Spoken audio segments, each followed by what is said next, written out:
बुद्धि के बावजूद अपने अधूरे ज्ञान पर विश्वास करता था। स्वर्ग के राजा इंद्र ने उसे महावीर भगवान के उपदेशों के तहत परम सत्य सीखने के लिए प्रेरित किया।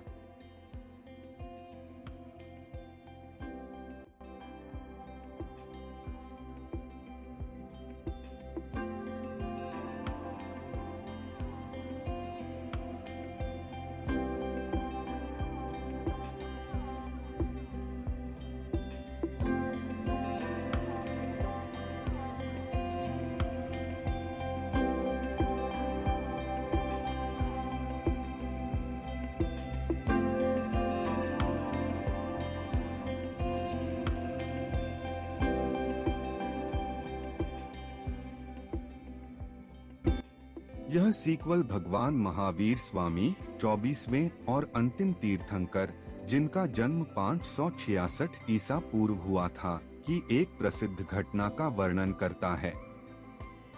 उन्होंने 30 वर्ष की आयु में संसार का त्याग कर दिया और कठोर आध्यात्मिक साधना के बाद 42 वर्ष की आयु में केवल ज्ञान, पूर्ण ज्ञान को प्राप्त किया। इस अवस्था में महावीर स्वामी ने अनंत बोध, समझ, बिना किसी अस्पष्टता के सब कुछ जानने और अनंत स्तर तक दृश्य ज्ञान प्राप्त हुआ। उनसे कुछ भी छिपा नहीं था। सर्वज्ञ विज्ञान प्राप्त करने पर उनका स्वर एक दिव्य ध्वनि में खिल उठी, जो अपने मधुर और मधुर स्वर के लिए जानी जाती है। यह दिव्य ध्वनि को एक बार सुनने पर दिव्य ध्वनि किसी को भी बार बार सुनने के लिए प्रेरित करती है। हालांकि यह सामान्य प्राणियों के लिए समझ से परे है और इसे केवल गंधर्व नामक शिष्यों के एक विशेष वर्ग द्वारा ही समझा व सुना जा सकता है, जो इस गहन शिक्षाओं की व्याख्या करने और दूसरों तक पहुंचाने में सक्षम होते हैं।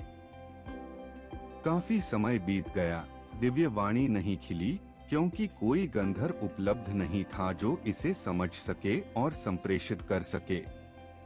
इससे स्वर्ग में चिंता छा गई और राजा इंद्र ने अपनी दिव्य दृष्टि से पता लगाया कि इंद्रभूति गौतम एक अत्यधिक विद्वान और गौरवशाली ब्राह्मण भगवान महावीर का गंधर्व बनने की क्षमता रखता है। हालांकि इंद्रभूति गौतम के अहंकार ने उसे यह विश्वास दिला दिया कि वह पृथ्वी पर सबसे अधिक ज्ञानवर्धक व्यक्ति है। स्वर्ग के राजा इंद्र ने सोच समझकर इंद्रभूति गौतम को भगवान के दायरे में लाने की योजना बनाई। एक वृद्ध ब्राह्मण का वेश धारण करके वह इंद्रभूति के आश्रम में पहुँचे और कक्षा के बाहर खड़े होकर निर्देशानुसार पाठ समाप्त होने की प्रतीक्षा करने लगे। वृद्ध ब्राह्मण, आपकी चिंता क्या है और आप क्या समझना चाहते हैं? इंद्रभूति गौतम ने पूछा। वृद्ध व्यक्ति ने आदर पूर्वक सिर झुकाया और श्लोक के रूप में प्रश्न प्रस्तुत करते हुए उसका अर्थ पूछा।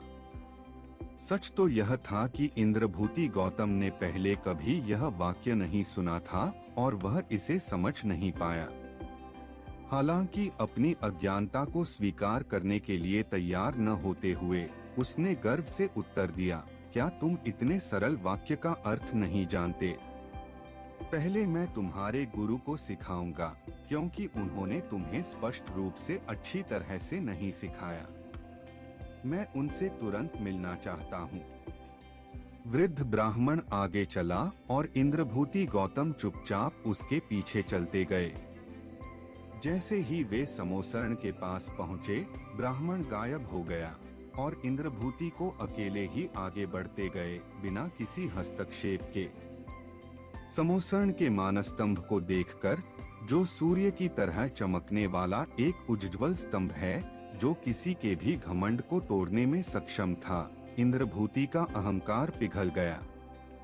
एक बार गर्वित विद्वान चमकदार स्तंभ को देखकर पूरी तरह से बदल गया और उनको मालूम भी न चला। समोसरण पर्वत की चोटी पर पहुंचने पर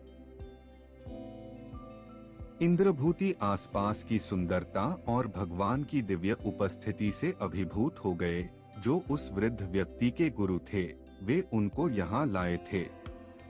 उन्हें लगा जैसे उसने अपना मानसिक संतुलन में नहीं है और विस्मय में थे। भगवान को देखकर मंत्रमुग्ध हो गए। उन्होंने अपने सारे कपड़े उतार दिए और एक नग्न संत की मुद्रा में आ गए। उन्होंने अपने सब बाल उखाड़ लिए और एक मुनि के रूप में प्रकट हुए।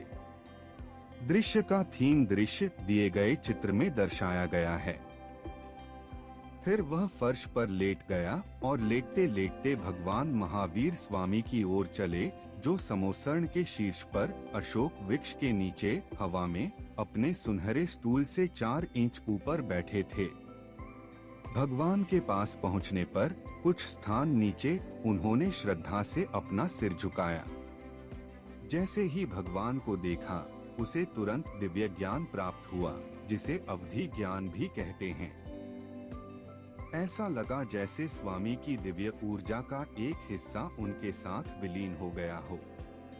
इसके तुरंत बाद नामित देवों ने मधुर संगीत के साथ लोगों को बुलाना शुरू कर दिया,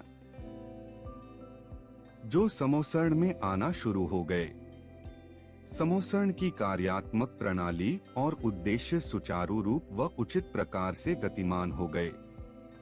इंद्रभूति गौतम ने 2 प्रकार के ज्ञान के बीच का अंतर समझ में आया। एक जो दार्शनिक है, व्यक्तिगत विचारों और व्याख्याओं पर आधारित है, और दूसरा जो आध्यात्मिक है, पूर्ण सत्य पर आधारित है। एक अन्य उदाहरण में राजा श्रेणिक, जो धर्मोपदेशों में नियमित रूप से उपस्थित रहते थे, अपने अगले जन्म के बारे में उत्सुक हो गए। एक दिन उन्होंने पूछा कि भगवान उनका अगला जन्म किस रूप में कहाँ होगा।